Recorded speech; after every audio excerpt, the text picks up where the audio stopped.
Nama fashion stylist Wanda Hara kini menjadi sasaran hujatan dari netizen.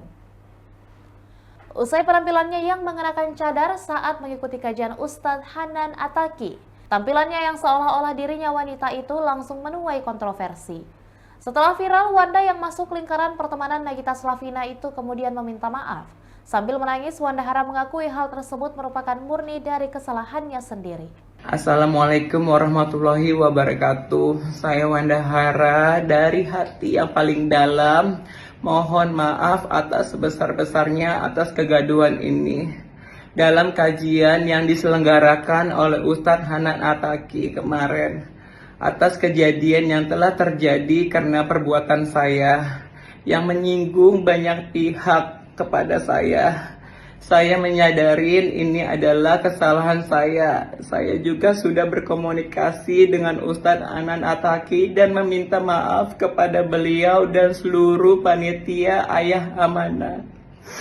Dan juga meminta maaf kepada teman-teman yang ikut terbawa dalam kejadian ini. Terima kasih. Terima kasih sudah mengingatkan saya. Tapi kurangnya ilmu saya sehingga saya tidak berpikir panjang dalam bertindak dan kejadian ini. Kepada seluruh masyarakat Indonesia, saya benar-benar minta maaf. Saya sadar kejadian ini semua adalah teguran dari Allah SWT.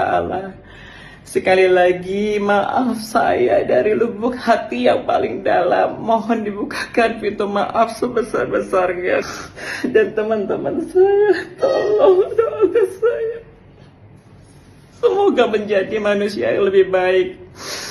Maafkan saya ya. Wassalamualaikum warahmatullahi wabarakatuh. Demikian Tribun Hot News kali ini, dan jangan lupa saksikan berita lainnya hanya di kanal YouTube dan juga Facebook Tribun Timur.